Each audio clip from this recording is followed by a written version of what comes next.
Hello student.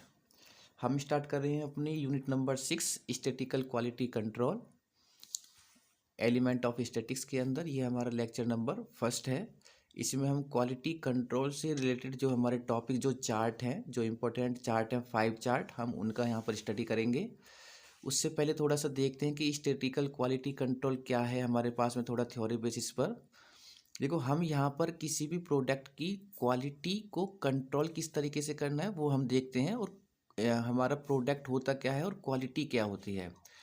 तो देखो, जैसे मैन्युफैक्चरर्स होता है, मैन्युफैक्चरर्स कोई भी प्रोडक्ट बनाएगा, कोई भी प्रोडक्ट हो सकता है, वो कस्टमर के पास जाएगा। अब वो कस्टमर के ऊपर है कि वो उसको एक्सेप्ट करता है या फिर वो रिजेक्ट करे। अगर अच्छा प्रोडक्ट है तो कस्टमर क्या करता है, उसको एक्सेप्ट करता है, और फिर वो क्या करेंगे, उसकी विजिलेंट या फिर उसका कोशिश जो है उस पर ध्यान देना स्टार्ट करते हैं। अगर वो मान लीजिए एक्सेप्ट कर लिया है किसी भी कस्टमर ने, तो कंपनी क्या करती है, फिर उस पर बहुत ज़्यादा ध्यान देती है कि हमारे प्रोडक्ट में ये चीज़ है। उनको फिर मेंटेन भी करना होता है। मेंटेन क्वालिटी मतलब उनकी क्वालिटी को, किसी भी प्रोडक्ट की को, उसको हमें क्या करना है, मेंटेन भी करना होता है। कि अगर अच्छा प्रोडक्ट है तो उसकी क्वालिटी मेंटेन रहे, तभी हम सब क्या कहेंगे वो, हाँ भाई ये बहुत अच्छा प्रोडक्ट है। जो उसकी क्वालिटी को मेंटेन नहीं कर पाते हैं तो फिर बाद में जाके वही प्रोडक्ट क्या हो जाते हैं, हमारे पास पे धीरे धीरे गायब होने लगते हैं। जैसे कि हम देख सकते हैं नोकिया, स्टार्टिंग में उसका कस्टमर ने एक्सेप्ट भी किया और कंपनी ने उस पर सबसे ज़्यादा ध्यान भी दिया, कि क्योंकि जब एक्सेप्ट कर रहे हैं तो, लेकिन वो अपने टाइम के साथ साथ उसको क्वालिटी को मेंटेन नहीं कर पाए। और इसी तरीके से आज नोकिया नहीं है, बाकी देख ले सब आप, हम सब देख सकते हैं कि जितने भी मोबाइल्स हैं, एक से बढ़कर एक मोबाइल है। एक्सेप्ट कर लें उसकी क्वालिटी को और उस पर जो ध्यान देना होता है, वही मैंने हमारे पास में क्वालिटी को मेंटेन कैसे करना है। जैसे आईफोन देखिए आप, कि हर एक आईफोन का जो भी एक वर्जन है वो लॉन्च होता रहता है, वो अपनी क्वालिटी को क्या करते रहते हैं, टाइम के अकॉर्डिंग उसको मेंटेन करते रहते हैं, और उसमें कुछ ना कुछ उसमें स्पेसिफाई ऐड भी करते रहते हैं टाइम के अकॉर्डिंग, क्योंकि उनको पता है कि कस्टमर को क्या रिक्वायरमेंट है। वो ऐसा नहीं है कि उन्होंने एक प्रोडक्ट बनाया, आईफोन का एक फ़ोन बनाया और वो शांत हो गए, नहीं। वो धीरे धीरे धीरे धीरे टाइम के अकॉर्डिंग और कस्टमर को ध्यान में रखते हुए अकॉर्डिंग टू वो उसमें कुछ ना कुछ चेंज करते ही रहते हैं। अब कस्टमर क्या कहता है कि कस्टमर के पास मान लीजिए कुछ भी गुड्स, कोई सामान है, उसकी सर्विस चेक करता है, सामान कैसा है, सर्विस किस तरीके की प्रोवाइड करते हैं, एक्टिविटी क्या है, कोई भी चीज़ हमारे पास में। तो हम तो ऑलरेडी उसी से जज करेंगे भाई। मानो फ़ोन है तो हम फ़ोन को चला कर देखते हैं कि इसमें हाँ भाई क्या रैम है हमारे पास में, इसका कैमरा क्वालिटी क्या है, तो हम तो उसी तरीके से उसकी क्वालिटी को क्या करते हैं, जज करते हैं वहाँ पर।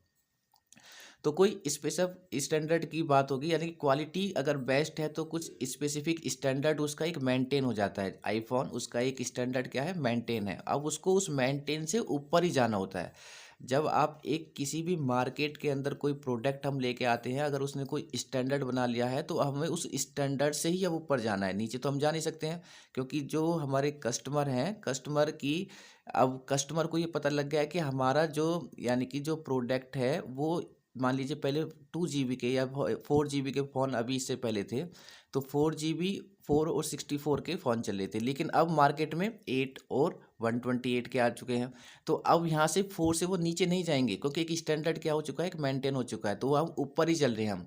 तो ऊपर हर प्रोडक्ट के लिए यही है कि एक अगर स्पेसिफिक स्टैंडर्ड बना लिया है तो हमें उससे ऊपर ही जाना है मार्केट की वैल्यू के अकॉर्डिंग।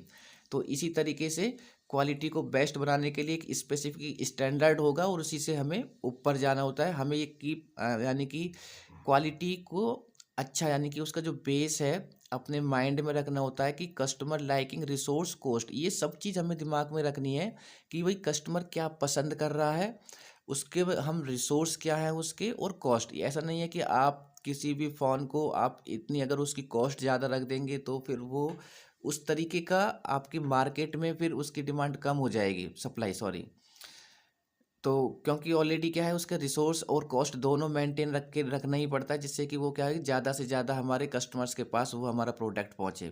तो maintain the quality in every era, ये है हमारे पास में main line. Maintain the quality in every era, हर एक एरा के अंदर हमारे पास में जो क्वालिटी को हमें मेंटेन करके ही रखना है अपने प्रोडक्ट को, अगर हमें मार्केट के अंदर उसको आगे के लिए सर्वाइव और अच्छे तरीके से सर्वाइव करवाना है।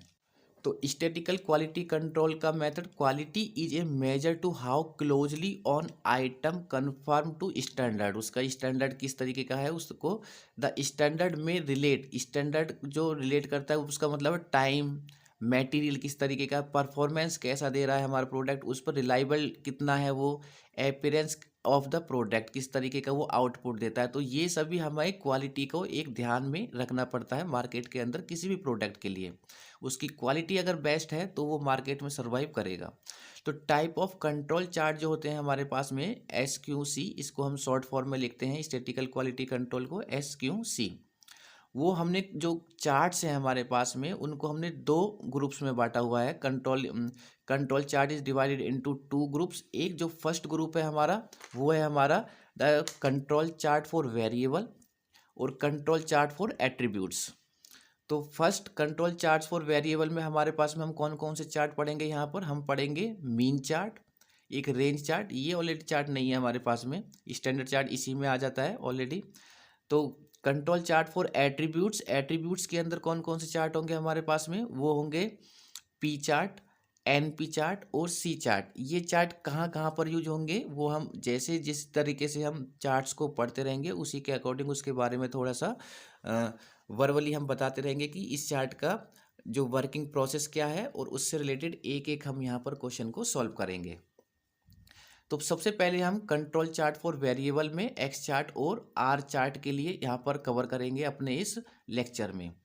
देखो तो जो हमारे पास में कंट्रोल, किसी भी कंट्रोल चार्ट्स बनाने के लिए, किसी भी प्रोडक्ट को कंट्रोल देखने के लिए कि कंट्रोल है या आउट ऑफ कंट्रोल है इसकी क्वालिटी, तो यहाँ पर हमारे पास में जो X चार्ट और R चार्ट या कोई भी चार्ट है उसमें हमें तीन चीज़ की रिक्वायरमेंट होती है। सबसे पहले एक होता है CL जिसको हम बोलते हैं कंट्रोल लिमिट, एक होता है UCL जिसको हम बोलते हैं अपर कंट्रोल लिमिट, एक होता है LCL इसको बोलते हैं हम लोअर कंट्रोल लिमिट।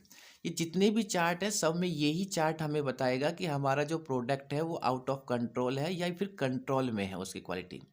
तो अगर मान लीजिए कोई भी चार्ट्स के किसी भी डेटा के लिए अगर हम यहाँ पर शो करेंगे उसका चार्ट, तो अगर वो उसका जो चार्ट है हमारे पास में अपर या लोअर से नीचे या अपर से ऊपर जाता है तो वो आउट ऑफ कंट्रोल होगा। अगर वो लोअर और अपर के बीच में रहता है तो हमारा जो चार्ट है वो क्या रहेगा, कंट्रोल में रहेगा। और ये चीज़ हमें बतानी है कि जो हमें डेटा दिया गया हुआ है किसी का भी, कि वो कंट्रोल में है या फिर आउट ऑफ कंट्रोल है। आउट ऑफ कंट्रोल है तो किस पॉइंट के लिए स्पेसिफिक वो आउट ऑफ कंट्रोल है वो भी हम उसमें मेंशन करेंगे। तो अगर लोअर और अपर के बीच में हमारा चार्ट है तो कंट्रोल में है, अगर अपर से ऊपर और लोअर से नीचे है तो वो आउट ऑफ कंट्रोल है। बस यही दो चीज़ हमें यहाँ पर बतानी है किसी के भी लिए। देखो X चार्ट मतलब मीन चार्ट, इसको हम बोलते हैं मीन चार्ट। तीन चीज़ मैंने आपको बताई, यही तीन चीज़ इंपॉर्टेंट होती हैं। एक होती है हमारे पास में कंट्रोल लाइन जिसको हम शॉर्टकट में बोलते हैं C.L, एक होती है LCL, इसको बोलेंगे हम लोअर कंट्रोल लिमिट या line, upper control line UCL हो जाएगा हमारे पास में। अब देखो CL को होता है हमारा, CL क्या होता है, CL होता है हमारे पास में मीन। मीन को हम किससे डिनोट करते हैं, म्यू से। CL का मतलब होता है मीन, मीन को हम किससे डिनोट करते हैं यहाँ पर, म्यू से। X चार्ट जो था हमारे पास में, X चार्ट में LCL और UCL का जो फॉर्मूला है वो क्या है हमारे पास में, μ-3, और ये जो हमारे पास में है इसको भी हम क्या बोलते हैं, सिग्मा। इसका ये क्या था हमारा, स्टैंडर्ड डेविएशन, ये है हमारा स्टैंडर्ड डेविएशन। और n क्या है, n है हमारे पास में जो भी सैंपल्स हमें गिवन है, n इक्वल टू मतलब 5 सैंपल्स या 10 सैंपल्स, वो n हमारे पास में टोटल जितने भी हमारे पास में सैंपल का साइज है वो हम यहाँ पर n की वैल्यू होगी। तो LCL क्या होगा हमारे पास में, μ-3 into standard deviation upon under root में n। LCL और UCL के फॉर्मूले में सिर्फ माइनस और प्लस का ही डिफरेंस होता है। LCL हमेशा नेगेटिव यानी कि बीच में माइनस होगा फॉर्मूले में, और UCL में हमेशा क्या रहेगा, वो उसमें प्लस होगा। तो यहाँ पर जो पॉपुलेशन मीन है, जो म्यू है हमारा, म्यू क्या है, म्यू को हम बोलते हैं पॉपुलेशन मीन। तो अगर देखिए हमें क्या होता है ना कि अगर ये होता है हमारा मेन फॉर्मूला एक्स चार्ट के लिए, तो अब ये चार्ट के लिए अगर मुझे ये सब वैल्यू क्या करें होनी चाहिए, हमें फाइंड होनी चाहिए, यानी कि स्टैंडर्ड डेविएशन पता हो, म्यू पता हो, और एन हमारे पास में कुछ ना कुछ सैंपल साइज या फिर कोई ना कोई डेटा गिवन होगा हमारे पास में।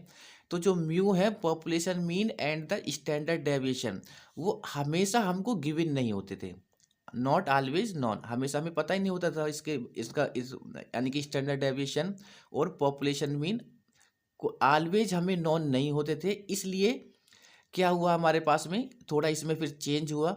चेंज क्या हुआ हमारे पास, जो म्यू था, जो हमारा मीन था, उसको हमने इसको कन्वर्ट किया गया एक्स डबल बार, मतलब मीन का मीन, एक्स डबल बार मीन का मीन हो गया हमारे पास में। और एक्स डबल बार को हम फाइंड कैसे करते हैं, सभी जानते हैं, जो डेटा होता है एक्स, उसका अगर हम सिग्मा करते हैं, मतलब अगर हमें मीन का डेटा गिवन है, मीन का मीन, डबल बार का मतलब मीन का मीन, यानी कि अगर मीन का डेटा गिवन है और हमें एक्स डबल बार निकालना है, तो उन सबको मीन को ऐड करो, वो जितने भी टोटल नंबर्स हैं उससे उसको डिवाइडेड करेंगे, तो हमें क्या फाइंड होगा यहाँ पर, एक्स डबल बार।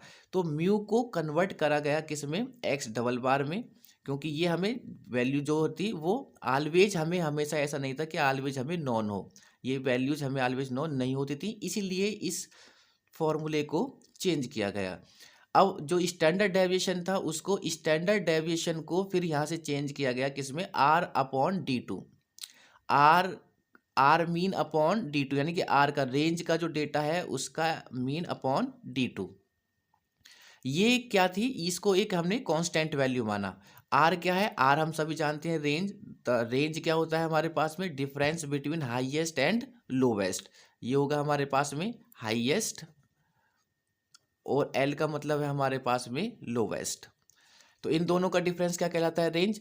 बट हमें आर का, आर के ऊपर जो बार है इसका मतलब क्या है, इसका मतलब है मीन, और इसको कैसे फाइंड करेंगे, जो भी आर का हमारे पास में डेटा गिवन है उसको ऐड करना है, और टोटल जितने भी नंबर हैं उससे डिवाइडेड करेंगे, तो हमें आर का एवरेज हमें फाइंड होगा, यानी कि मीन हमें फाइंड हो जाएगा।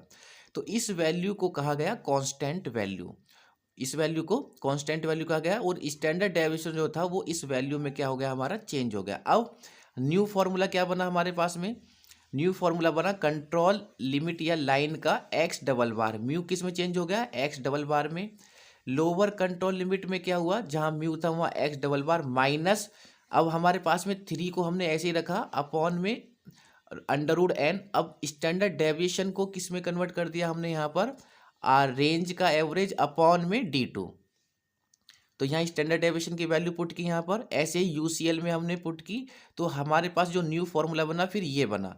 अब यहाँ से जो ये जो 3 अपॉन डी टू और इंटू अंडर रूट एन है, इस वैल्यू को हमने क्या माना, कांस्टेंट वैल्यू, कांस्टेंट वैल्यू हमारा, जो कि किस पे डिपेंड करती थी ये सब वैल्यू, एन पर। भाई डी टू क्या है, डी टू हमारे पास में चार्ट के द्वारा हम वहाँ पर वैल्यू को फाइंड करते हैं, चार्ट की वैल्यू अब चार्ट गिवन नहीं होता है।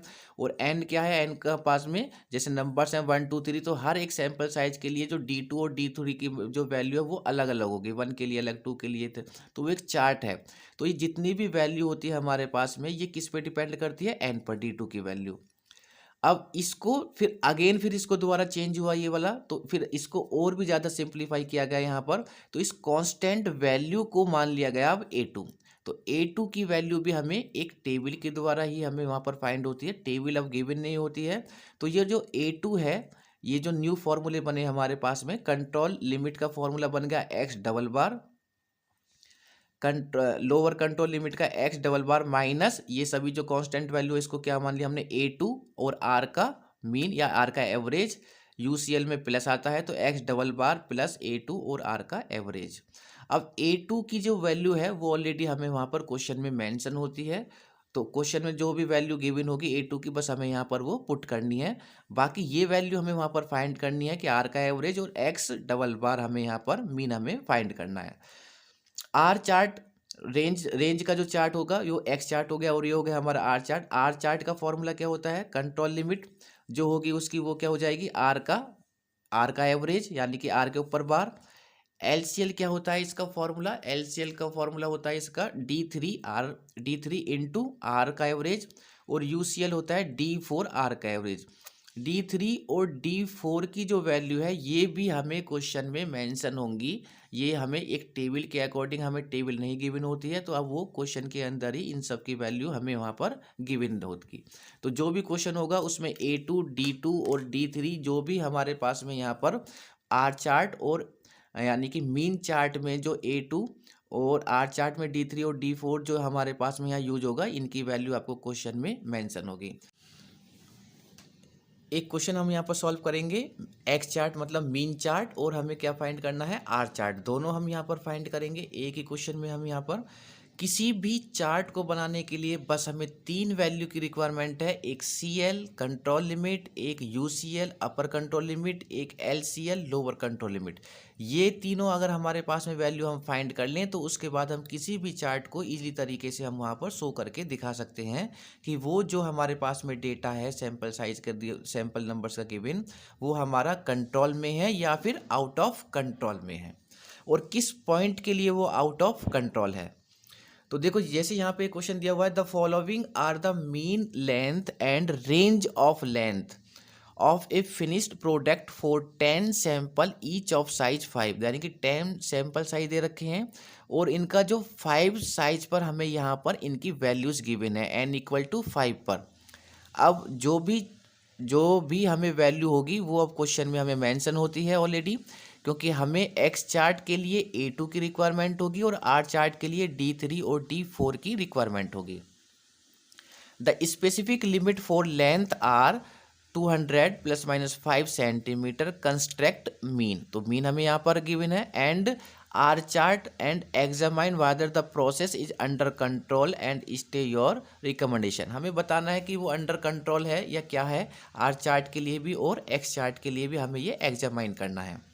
अब देखो क्वेश्चन किस तरीके से गिवन होता है, कोई भी सैंपल्स नंबर्स हमें गिवन होंगे, आप सैंपल्स नंबर 1 से लेकर जहाँ पर 10 तक है, ये 20 भी हो सकते हैं, 7 भी या 8 भी। हमें यहाँ पर मीन का चार्ट हमें गिवन है, ध्यान रखना, हमें मीन का चार्ट गिवन है, एक्स बार का हमें चार्ट यहाँ पर गिवन है, रेंज का डेटा हमें यहाँ पर ऑलरेडी यहाँ पर वो भी हमें यहाँ पर गिवन है, तो हमें दोनों चीज़ यहाँ पर गिवन है। अब यहाँ से हमें दोनों चार्ट हमें बनाने हैं, एक हम बनाएंगे यहाँ पर एक्स चार्ट और एक बनाएंगे हम यहाँ पर आर चार्ट।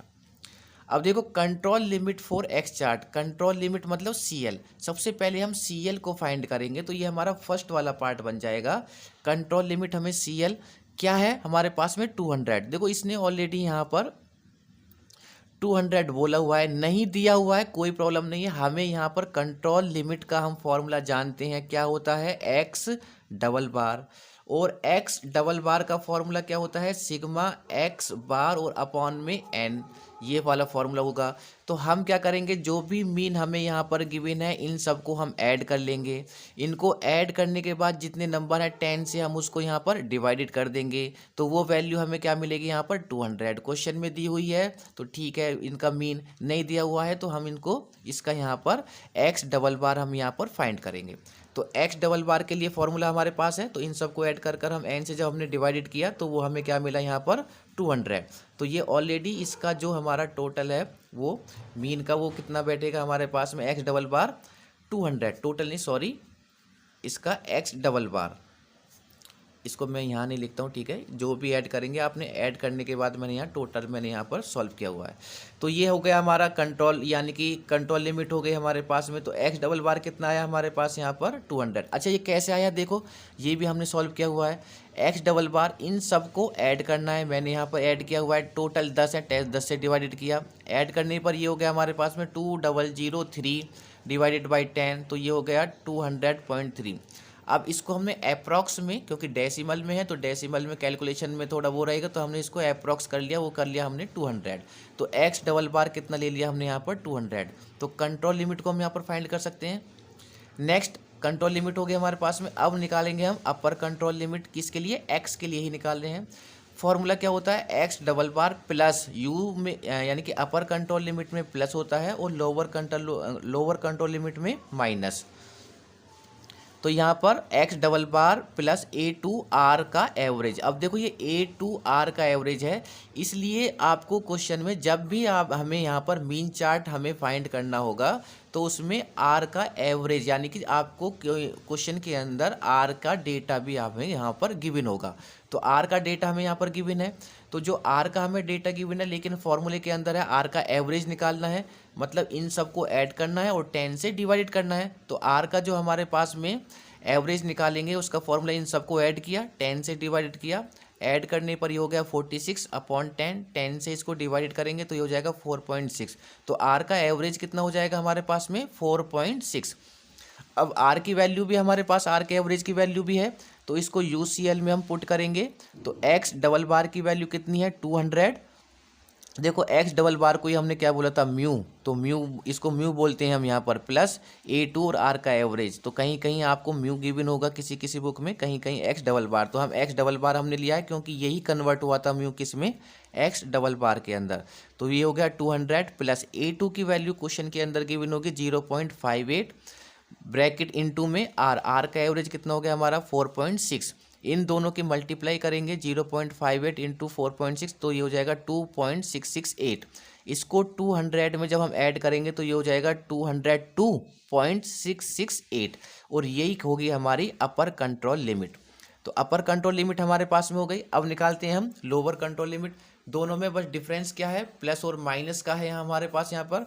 तो लोअर कंट्रोल लिमिट का जो फॉर्मूला होता है वो क्या होगा हमारे पास में यहाँ पर, एक्स डबल बार माइनस का A2 और R का एवरेज। तो एक्स डबल बार हमारे पास क्या है 200 माइनस A2 0.58 इंटू आर की वैल्यू 4.6, दोनों की मल्टीप्लाई करके 2.668 और 200 में से जब इसको माइनस करेंगे तो हमें वैल्यू फाइंड होगी 197.332 और यही वैल्यू क्या होगी हमारे पास में लोअर कंट्रोल लिमिट। तो ये हो गया हमारे पास में लोअर कंट्रोल लिमिट। अब जब ये तीनों वैल्यू हो जाएं तो फिर हमारा चार्ट क्या हो जाएगा, रेडी हो जाएगा। चार्ट किस तरीके से बनाते हैं हमारे पास में, ये हमारा एक्स एक्सिस होगा, ये हमारा क्या होगा वाई एक्सिस होगा और ये हमारा ओरिजिन होगा यहाँ पर। तो हम सबसे पहले देखेंगे कि हमारे पास में जो सैंपल स्पेस है वो कितने हैं हमारे पास में 10। तो यहाँ पर हमने 1 2 3 4 5 6 7 8 9 10 ये हमने 10 सैंपल स्पेस ले लिए। जितने भी हमारे डेटा गिवन होंगे वो हम यहाँ पर देखेंगे। तो यहाँ पर 11 है, सॉरी मैंने 11 तक लिया है, आप 12 तक, लेकिन हमारा डेटा कहाँ तक है 10 तक गिवन है। अब हमें ये जो वैल्यू है हमारे पास में जो कि हम यहाँ पर वाई एक्सिस पर लिखेंगे वो क्या है, एक्स चार्ट बना रहे हैं हम। किसके लिए चार्ट बना रहे हैं, एक्स के लिए। तो जो डेटा हम यहाँ पे शो करेंगे वो क्या करेंगे, मीन का डेटा हम यहाँ पर शो करेंगे। तो यहाँ पे जो मिनिमम वैल्यू है वो क्या है हमारे पास में, मिनिमम वैल्यू है 196 और एंड द मैक्सिमम वैल्यू है हमारे पास में 204।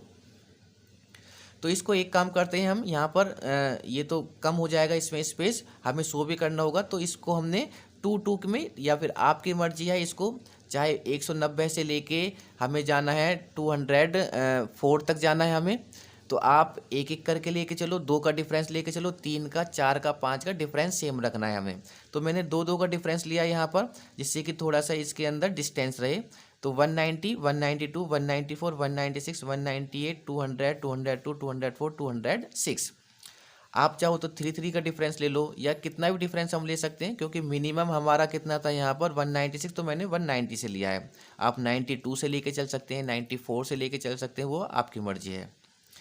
अब ये चीज़ करने की, ये चीज़ हमने यहाँ पे शो की वाई एक्सिस पर, यहाँ पर डेटा ये हमारा हो गया यहाँ पर मीन का डेटा और ये हमारे सैंपल स्पेस हो गए। यहाँ हमारे पास में सैंपल नंबर्स या फिर सीरियल नंबर बोल सकते हैं यहाँ पर, और ये किसका डेटा है हमारे पास में, मीन।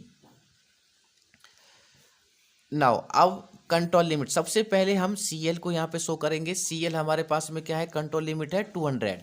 तो 200 कहाँ पर है, देखो हमारे अपने डेटा के अंदर ये है 200। तो मैंने इस वाली लाइन को मैंने यहाँ पर इसको शो करेंगे 200 को एक लाइन के द्वारा यहाँ पर, और आगे लिखेंगे हम CL इक्वल टू 200, यानी कि ये जो लाइन है वो किसको रिप्रेजेंट कर रही है यहाँ, कंट्रोल लिमिट को, जिसकी वैल्यू क्या है हमारे पास में यहाँ पर 200। नाउ अब देखते हैं अपर कंट्रोल लिमिट। तो अपर कंट्रोल लिमिट की जो हमारे पास में वैल्यू वो क्या है 202.668। अब ये देखते हैं यहाँ पर कहाँ पर है, देखो ये है 200, ये है 202। इसके ऊपर हमने थोड़ा सा ऊपर यहाँ पर इस यहाँ से हमने स्टार्ट की अपनी एक लाइन, और इसको इस पॉइंट को हमने मान लिया 202.668। किसी भी पॉइंट को उसके सामने उसकी वैल्यू आप यानी कि हमें क्या करनी है, मेंशन करनी है, जिससे कि हमें ये पता लग जाए इस वाली ये जो लाइन है इसका नंबर क्या है। इसको हमने शो किया यहाँ पर, और लास्ट में जाके हम दिखाएंगे यहाँ पर यूसीएल अपर कंट्रोल लिमिट, जिसकी वैल्यू क्या आती है हमारे पास 202.668। ऐसे ही हम एलसीएल को यहाँ पर शो करेंगे। लोअर कंट्रोल लिमिट कितनी है, 197.332। तो 197 देखो 198 है यहाँ पर और 196 है, तो इन दोनों के बीच में 197, तो हमने यहाँ पर बीच में इस वाले पॉइंट को हमने शो किया यहाँ पर 197.332। तो इसको हमने एक लाइन से हमने यहाँ पर शो किया इस पॉइंट को, इस वर्ग को, और लास्ट में जाके हमने दिखाया एलसीएल, जिसकी वैल्यू क्या है 197.332। अब हमने अपने इस चार्ट के अंदर में तीनों जो वैल्यू हैं हमारे पास में, control limit, upper control limit and lower control limit की जो थी वो हमने यहाँ पर शो कर दी है। अब इसका डेटा बनाते हैं, किसका, मीन के लिए। तो जब हम मीन चार्ट बना रहे हैं तो मीन का डेटा लेंगे हम यहाँ पर। जो मीन का हमारा डेटा है वो क्या है, देखो फर्स्ट सैंपल स्पेस जो सैंपल नंबर है उसके लिए जो मीन है वो हमारा कितना है 201। ये हमारे पास में फर्स्ट पॉइंट। और 201 कहाँ पर होगा हमारे पास में, देखो 201 होगा, ये है 202, तो इससे कम होगा और 200 से ऊपर होगा। तो ये हमने मान लिया यहाँ पर कि ये क्या है हमारे पास में 201। तो हमने इसमें यहाँ पर डॉट लगाया 1 के ऊपर, और जहाँ पर भी हमारे पास में 201 होगा उसके सामने यहाँ पर हमने, यानी कि इसके ऊपर ही डॉट लगेगा। तो यहाँ पर 201 हम दिखा सकते हैं 201 हो गया हमारे पास में, यहाँ पर हमने डॉट लगाया। नेक्स्ट सेकंड है, सेकंड के लिए जो हमारे पास में मीन की वैल्यू वो कितने 198, तो ये है 2। तो 198 कहाँ होगा, देखो 198 ऑलरेडी हमारे पास में यहाँ पर है, तो 2 के जस्ट ऊपर हमने यहाँ पर 198 पर हमारा यहाँ पर डॉट हो गया। 3 है 202, तो ये है 3 है, और 202 ऑलरेडी हमारे पास यहाँ पर पहले से ऑलरेडी था, तो यहाँ पर थोड़ा सा इससे ऊपर है, ये 201 था, तो यहाँ पे 3 के ऊपर जस्ट, और ये हमारे पास में 202 पर ये वाला डॉट हो गया। 4 पर 200 है, 200 ऑलरेडी हमारे पास में मिड में है, तो 4 के ऊपर, और ये हो जाएगा हमारे पास में 200। 5 पर है 203, तो 5 के ऊपर, और जहाँ पर 203 देखो 203 कहाँ होगा, ये 202 है, ये 202.668 है, तो 204 से थोड़ा सा नीचे होगा, तो हमने इससे जस्ट थोड़ा सा नीचे यहाँ पर ये हमने 203 हमने यहाँ पर इसको शो कर दिया है। 6 है 204, यानी कि ये 204 ये है ऑलरेडी, तो 6 बिल्कुल जस्ट इससे ऊपर और इसके बिल्कुल सामने हमने यहाँ पर 204 को हमने यहाँ पर शो कर दिया है। 7 है 199, 199 है 200 से कम होगा, 198 से ज़्यादा होगा, तो इसके बीच में होगा, तो हमने यहाँ पर 7 के ऊपर और 199 यहाँ पर हमने इसको शो किया है। 8 है 196, तो 196 कहाँ होगा, ये है, यानी कि इस वाली लाइन से एलसीएल से नीचे है 196, तो ये नीचे हमने यहाँ पर पॉइंट लिया और 8 के ऊपर हमने इसको यहाँ पर शो किया है। 9 है हमारे पास में 199, 199, 198 और इसके बीच में होगा, तो 9 के ऊपर 199 ऑलरेडी पहले भी था, तो इसके सामने ये हो गया 199। ये जब आप वहाँ पर अपने मैन एग्जाम में जब आप शो करोगे तो उसको एक एक लाइन पे आपको शो करना, ठीक है। उसमें तो लाइन होती है, तो लाइन के बीच में कोई नंबर रखेंगे तो वो हमें पता लग जाएगा, और स्केल का हमें यहाँ पर यूज करना है, स्केल के द्वारा ही इन डॉट को हमें वहाँ पर मेंशन करना है। नेक्स्ट है 10, 10 की वैल्यू कितनी है 201, तो ये है 10 और 201 कहाँ होगा, इन दोनों के बीच में होगा, तो 10 के ऊपर और 201 के जहाँ डॉट था हमने उसको यहाँ पर शो किया। अब इन सभी डॉट को हम क्या करेंगे, यहाँ पर मिला देंगे यहाँ पर। तो सभी डॉट को हमें मिलाना है, पहले 1 से 2 पर जाना है, 2 से 3, 3 से 4, 4 से 5, 5 से 6, 6 से 7, 7 से 8, 8 से 9 और 9 से 10। तो 1 से 2 पर जाना है, इस तरीके से नहीं मिलाना, 1 से पहले 2, तो 2 कहाँ पे था वहाँ, 3 कहाँ पे था वहाँ, 4 जहाँ पे था, इसी तरीके से इन डॉट को मिलाएंगे। और इन डॉट को मिलाने के बाद फिर हम यहाँ पर एग्जामाइन करेंगे कि देखो यहाँ पर क्या ये जो हमारे पास में मीन का डेटा था, क्या वो एलसीएल और यूसीएल के अंडर बन रहा है या कुछ वैल्यू बाहर भी जा रही हैं। तो इस चार्ट को अगर हम देखें तो यहाँ पर देखो 2 वैल्यू हैं, जो ये 2 डॉट ये बाहर जा रहे हैं हमारे यूसीएल से, और जो एक ये डॉट है ये एलसीएल से यहाँ पर बाहर जा रहा है। इसका मतलब ये जो एक्स चार्ट है ये हमारा आउट ऑफ कंट्रोल है। अगर ये एलसीएल और यूसीएल के अंडर होता तो इसको हम क्या बोलते हैं, अंडर कंट्रोल। यही हमें बताना था कि ये अंडर कंट्रोल है या फिर आउट ऑफ कंट्रोल है। तो एक्स चार्ट कैसा हो गया हमारा, आउट ऑफ कंट्रोल। अच्छा, हम ये भी शो कर देंगे कि वो किस किस डेटा के लिए है। तो ये यहाँ पर हम डेटा को शो कर सकते हैं कि ये जो 1 2 3 4 5, तो 5 जो है हमारे पास में वो है 203। तो ये तो है हमारे पास में 203, ये है हमारे पास में 5, ये हो जाएगा 6, तो ये हो जाएगा 204। और जो नीचे जो वैल्यू थी ये हमारे पास में थी यहाँ 8 थी हमारे पास में 196। तो इन इन वैल्यू के लिए ये क्या है, हमारा आउट ऑफ कंट्रोल है। तो हमें इन ये जो डेटा हमने यहाँ पर है, ये जो 3 डॉट्स हैं, तो x chart is out of control 4 किस किस के लिए है वो हम यहाँ पर लिख देंगे। यहाँ पर वही 203, 204 एंड 196, इन डेटा के लिए हमारा चार्ट क्या है, x chart out of control. अब इन्हीं को हमें क्या करना है, मैनेज करना है, कि जिससे कि ये पता लग जाए कि भाई हमें यहाँ पर वर्क करना है और इसी में इम्प्रूवमेंट की रिक्वायरमेंट है क्वालिटी को मेंटेन करने के लिए।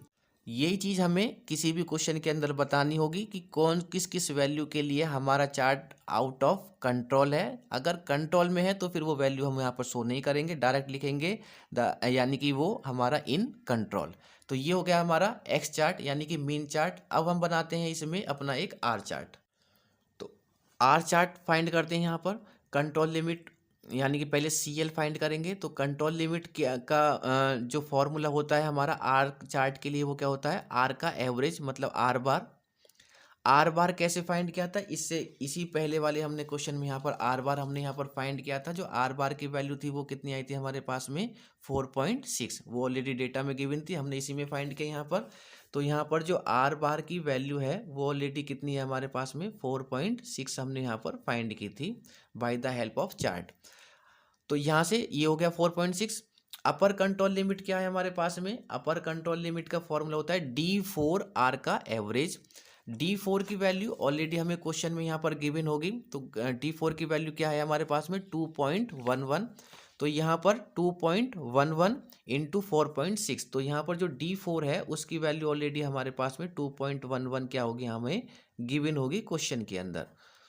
तो यहाँ पर उसकी वैल्यू पुट की हमने, इनटू आर का एवरेज वो ऑलरेडी कितना है 4.6, दोनों की मल्टीप्लाई करेंगे तो आ जाएगा 9.706। और यही क्या है हमारे पास में अपर कंट्रोल लिमिट। आर मैंने क्यों शो किया हुआ है कि ये हम रेंज के लिए है, क्योंकि दोनों एक ही क्वेश्चन के अंदर दोनों हमें फाइंड करने थे। तो ये जो अपर कंट्रोल लिमिट है वो रेंज चार्ट के लिए है। लोअर कंट्रोल लिमिट का फॉर्मूला क्या होता है D3R। अब यहाँ पर जो D3 की जो वैल्यू है वो ऑलरेडी हमें गिवन है, यहाँ पर ये है 0। चार्ट तो वो हमें गिवन करेंगे नहीं वहाँ पर। अगर वो चार्ट गिवन पहले चार्ट गिवन अगर होता है तो वहाँ पर हम n=5 पर दे सकते हैं वहाँ पर जो भी, क्योंकि ऑलरेडी क्वेश्चन में गिवन था साइज 5। तो 5 के आगे हम देखेंगे D3 की वैल्यू क्या होगी, 0 होगी। अब ऑलरेडी वो देते नहीं है तो डायरेक्टली वो मेंशन करते हैं हर एक क्वेश्चन के अंदर। तो D3 की वैल्यू 0 है, 0 की मल्टीप्लाई किसी में भी करेंगे तो 4.6 में 0 की मल्टीप्लाई करेंगे तो क्या आ जाएगा, 0। तो ये हो जाएगा हमारा लोअर कंट्रोल लिमिट। अब तीनों हमारे पास में यहाँ पर लिमिट हमने यहाँ पर फाइंड कर ली है, CL, UCL और LCL। चार्ट बनाएंगे, ये हो जाएगा हमारे पास में यहाँ पर एक्स एक्सिस और ये हो जाएगा हमारा यहाँ पर वाई एक्सिस, ये होगा हमारा ओरिजिन। यहाँ पर सैंपल नंबर आ जाएंगे 1 से लेके 10 आगे तक 11 या 12 तक हम शो कर सकते हैं, लेकिन हमें 10 तक रिक्वायरमेंट है। यहाँ रेंज का हमारे पास में डेटा होगा। रेंज का जो डेटा है वो है हमारे पास में देखो 507, और जो मिनिमम वैल्यू है वो है 0 और जो मैक्सिमम वैल्यू है वो है 8। तो एक एक का डिफरेंस ले लेते हैं या दो दो का डिफरेंस ले लेते हैं, 0 2 4 6 8 10 12। और ये तो मैक्सिमम वैल्यू तो हमारी 10 तक ही जाएगी, ऑलरेडी वहाँ पर 8 तक है। तो 8 तक है हमारे पास में, यहाँ पर हमने 12 तक शो कर लिया यहाँ पर। अब इसके बाद में जो भी हमारे पास में डेटा है उसको हमें यहाँ पर क्या करना है, शो करना है। तो देखो यहाँ पर जो रेंज का जो हमारे पास में डेटा है वो है फर्स्ट सैंपल स्पेस के लिए 5, सेम जैसे हमने उसके लिए किया था मीन चार्ट के लिए, सेम यहाँ पर भी हमें डॉट को यहाँ पर शो करना है। 1 के लिए 5, तो ये है 1 में 5 कहाँ पर होगा, 4 और 6 के बीच में होगा। तो ये हमारे पास में क्या होगा यहाँ पर 5, यहाँ शो भी कर सकते हैं हम यहाँ पर, ये 5 वैल्यू हो गई। अब 2 के लिए क्या है 0, अब 0 तो हमारे पास में कहाँ है, यहाँ पर ओरिजिन पर है। तो ये वैल्यू ऑलरेडी क्या हो गई हमारे पास में, इसी लाइन पर रहेगा, ये हो जाएगा हमारा 0। 3 के लिए 7, तो 3 से ऊपर जहाँ भी 7 होगा इन दोनों के बीच में होगा, तो ये वैल्यू क्या हो जाएगी हमारे पास में यहाँ पर 7 हो जाएगी। 4 के लिए 3 है, तो 4 से ऊपर और 3 कहाँ होगा हमारे पास में 4 से नीचे होगा, इसके बीच में होगा 2 और 4 के बीच में, तो ये हो जाएगा हमारे पास में यहाँ पर 3 हो जाएगा। नेक्स्ट है 5 के लिए 3, तो 5 के लिए भी 3 है, तो ये वाला पॉइंट सेम ही रहेगा, इससे 5 के ऊपर, और यहाँ डॉट लगाएंगे, और ये किसको मेंशन कर रहा है, 3 को। 6 है 7, तो 6 के ऊपर, और जो 7 होगा वो इन दोनों के बीच में होगा, तो ये वाली वैल्यू क्या हो जाएगी हमारे पास में यहाँ पर 7। 7 का कहाँ है, 2 है, डेटा 2 पर, तो 7 के ऊपर और 2 ये वाली लाइन है, तो वहाँ तो स्केल से आप, क्योंकि लाइन रहेगी वहाँ पर, तो लाइन से हमें पता लग जाएगा कि लाइन है या फिर लाइन के बीच में होगा, तो ये हो जाएगा हमारे पास में 2। 8 पर है, तो 8 ऑलरेडी 8 है, तो इससे ऊपर, और ये वैल्यू हो जाएगी हमारे पास में 8। 9 है, 9 ऑलरेडी हमारे पास में 5 है, तो यहाँ पर 4 और 6 के बीच में होगा 5, तो यहाँ पर 4.6 से ऊपर होगा, क्योंकि कंट्रोल लिमिट क्या है हमारे पास में यहाँ पर 4.6। तो ये 4.6 से ऊपर 5 होगा, तो ये वैल्यू क्या बनेगी हमारे पास में 5। हमने इसमें LCL और UCL को शो करके नहीं दिखाया था पहले, तो इसमें हम ये भी मेंशन कर लेते हैं इसमें। तो जो कंट्रोल लिमिट थी हमारी वो क्या थी हमारे पास में 4.6। तो देखो 4.6 4 से थोड़ा सा ऊपर है, तो हमने यहाँ पर इस वाले पॉइंट को हमने क्या लिया यहाँ पर 4.6, तो इस वाले पॉइंट को हमने यहाँ पर मेंशन किया है 4.6, और ये हो गया हमारा पहले कंट्रोल लिमिट। UCL कितना था 9.706, मतलब 10 से थोड़ा नीचे, तो ये वाला पॉइंट हमने ले लिया, इसको हमने मान लिया यहाँ पर 9.706, और ये हो गया हमारी UCL 9.706। LCL 0 है, तो ये तो यहाँ पर हमारे पास में यहाँ रहेगा, तो ये 0 है ऑलरेडी LCL, यानी कि एक्स एक्सिस पर वही हमारे पास में ये इसी का हमने नाम दे दिया LCL = 0। आफ्टर दैट फिर हमने यहाँ पर इस डेटा को हम यहाँ पर मेंशन कर रहे हैं। जो 10 है, 10 के लिए क्या है 6 है, तो जहाँ पर 10 के ऊपर और 6 वैल्यू क्या होगी ये है, तो हमने यहाँ पर इसको मेंशन किया है। देखो ये 4.6 है, जहाँ पर ये 5 था, तो इससे ऊपर ही हमें 5 को मानना है, ऐसा नहीं है कि हम इसके नीचे मान लेंगे, क्योंकि ऑलरेडी कंट्रोल लिमिट 4.6 है, तो ये तो 4.6 है, तो इससे ऊपर ही 5 है, तो यहाँ पर हमने इससे ऊपर ही 5 को माना है। तो अब अगर हम यहाँ से देखें अपने रेंज के डेटा के लिए, तो क्या हमारे पास में जो भी डेटा है वो LCL और UCL के अंदर ही है। तो अगर हम देखें भाई सभी डॉट्स को जो हम मिलाएंगे यहाँ पर, तो यहाँ से नीचे फिर ऊपर, ये इन सबको मिलाने पर जो चार्ट है वो क्या शो कर रहा है कि वो LCL से ना तो नीचे जा रहा है 0 से नीचे, और ना ही UCL 9.70 से कोई पॉइंट ऊपर जा रहा है। इसका मतलब रेंज के लिए जो हमारा डेटा है वो क्या है हमारा इन कंट्रोल है। कैसा है वो हमारा इन कंट्रोल। तो R के लिए इन कंट्रोल है, और X चार्ट के लिए हमारा डेटा क्या था हमारे पास में आउट ऑफ कंट्रोल। तो हमने यहाँ पर दिखाया कि R चार्ट कैसा है हमारा कंट्रोल है फॉर एवरी डेटा वैल्यू के लिए। तो यही हमें शो करना होता है किसी भी क्वेश्चन के अंदर। अब एक क्वेश्चन ऑलरेडी मैंने यहाँ पर दिया हुआ है, a machine is said to deliver packet for the given weight 10 samples of size 5 were recorded below are given relevant data। Sample size आपको गिवन है, मीन गिवन है, रेंज आपको गिवन है। तो calculate the value for the control line, control limits for the mean chart and the range chart हमें find करना है। और इसकी जो वैल्यूज़ हैं वो भी हमें क्या है यहाँ पर ऑलरेडी गिवन है, n = 5 पर हमें गिवन है सैम्पल साइज। तो वो A2 के लिए n = 5 पर A2 की वैल्यू गिवन है 0.58, D3 की 0 और D4 की 2.11। तो ये चार्ट आपको यहाँ पर बनाना है। क्वेश्चन का टाइप थोड़ा अलग भी हो सकता है, उसमें चार्ट थोड़ा अलग तरीके से, यानी कि जो वैल्यूज़ हैं ये अलग तरीके से भी गिवन हो सकती हैं। तो एक क्वेश्चन और हम देख लेते हैं यहाँ पर, एक और क्वेश्चन देखते हैं, करना आप ही को है यहाँ पर। जैसे इस टाइप का भी क्वेश्चन हमें यहाँ पर गिवन हो सकता है। इसमें हमें क्या क्या गिवन है अगर हम देखें, देखो हमें सिर्फ एक डेटा गिवन कर दिया है, हमें यहाँ पर नहीं दिया हुआ है कि डेटा क्या है, मीन का है किसका। कंस्ट्रक्ट एक कंट्रोल चार्ट फॉर मीन और रेंज के लिए आपको यहाँ पर रेंज का डेटा आपको गिवन, सॉरी कंस्ट्रक्ट करना है कंट्रोल चार्ट मीन के लिए और रेंज के लिए आपको कंट्रोल चार्ट बनाना है। Data of the basis of fuse sample of 5 beings, यानी कि 5 पर आपकी जो वैल्यू है A2 की वैल्यू, और यानी कि D3 और D4 की जो वैल्यू है वो आप ऑलरेडी वहाँ पर वो A2 ये तीनों वैल्यू आपको गिवन होंगी वहाँ पर। The 5 as the arrange of the according data, the comment of the whether the product assume that these are the first data. तो क्वेश्चन का टाइप में जरूरी नहीं है कि वो हमें मीन तरीके से, रेंज तरीके से, जैसे हमने पहले क्वेश्चन सॉल्व किया था उस तरीके से गिवन हो। अब इसने सिर्फ हमें एक नॉर्मल डेटा गिवन है।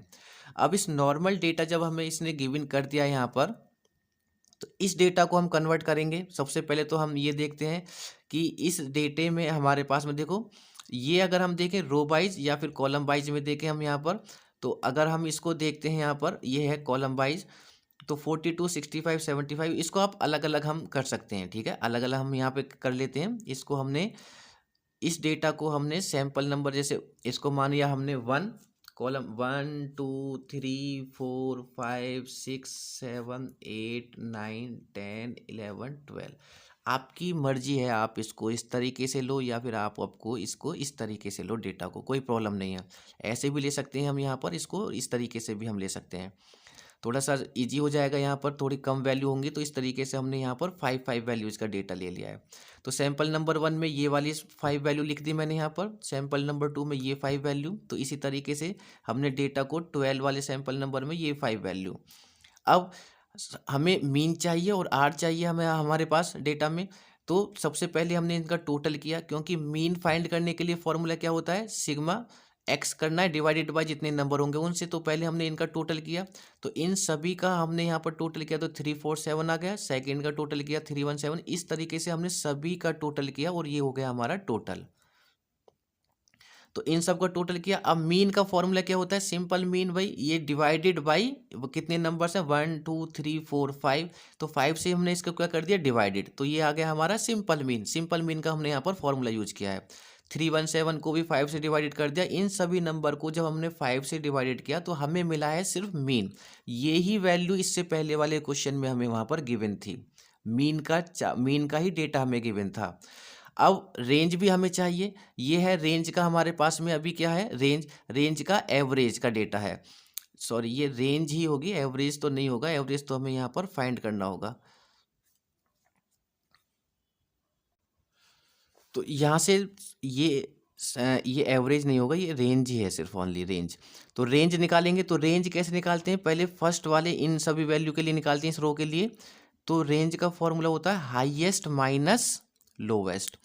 तो हाईएस्ट वैल्यू क्या है हमारे पास यहाँ पर 87, तो इसके लिए हो गया ये 87 माइनस लोवेस्ट वैल्यू क्या है हमारे पास में 42, तो 87 माइनस 42 कितना हो जाएगा 45।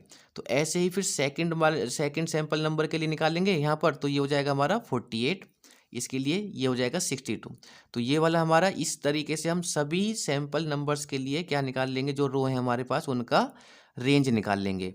ये हमारे पास में रेंज का डेटा हो गया और ये हमारे पास में मीन का डेटा हो गया। अब मीन का भी डेटा हो गया, रेंज हो गया, आपके पास 12 नंबर्स हैं, हमारा क्वेश्चन सिंपल बन गया। अब आपको फिर वही करना है, आपको पहले एक्स डबल बार निकालना है, तो मतलब इन सबको ऐड करना है और 12 से उसको डिवाइडेड करना है, तो क्या निकल जाएगा हमारा एक्स डबल बार। आर का एवरेज निकालना है, मतलब इन सबको आपको ऐड करना है और 12 से आपको डिवाइडेड करना है, तो हमें क्या फाइंड हो जाएगा यहाँ पर, आर का एवरेज हमें यहाँ पर फाइंड हो जाएगा। वही सिग्मा आर करेंगे और 12 से क्या कर देंगे, इसको डिवाइडेड कर देंगे यहाँ पर। फिर अगेन इसी तरीके से हम क्या करेंगे, यहाँ पर एक्स डबल बार हो जाएगा, तो एक्स डबल बार के बाद में हमारे पास में सी एल का फॉर्मूला एक्स डबल बार, फिर यू सी एल का फॉर्मूला, फिर एल सी एल का एक्स चार्ट के लिए, और आर के लिए ऑलरेडी सारी वैल्यूज़ हैं सेम, हम हमारा वही प्रोसेस रहेगा और हम बताएंगे कि हमारा जो चार्ट है वो अंडर कंट्रोल है या फिर आउट ऑफ कंट्रोल है। दोनों चार्ट हमें आपको फाइंड करने हैं। इस क्वेश्चन से भी आपको प्रैक्टिस करनी है और इससे पहले वाले क्वेश्चन की भी आपको यहाँ पर प्रैक्टिस करनी है। तो यहाँ पर हमारा ये जो फर्स्ट लेक्चर है जिसमें हमने यहाँ पर कंट्रोल चार्ट और रेंज चार्ट दोनों कवर किए हैं, ये टॉपिक हमारे यहाँ पर फिनिश होता है। अब नेक्स्ट लेक्चर में हम वहाँ पर एनपी चार्ट, पी चार्ट और सी चार्ट को हम वहाँ पर कवर करेंगे। Okay, thank you.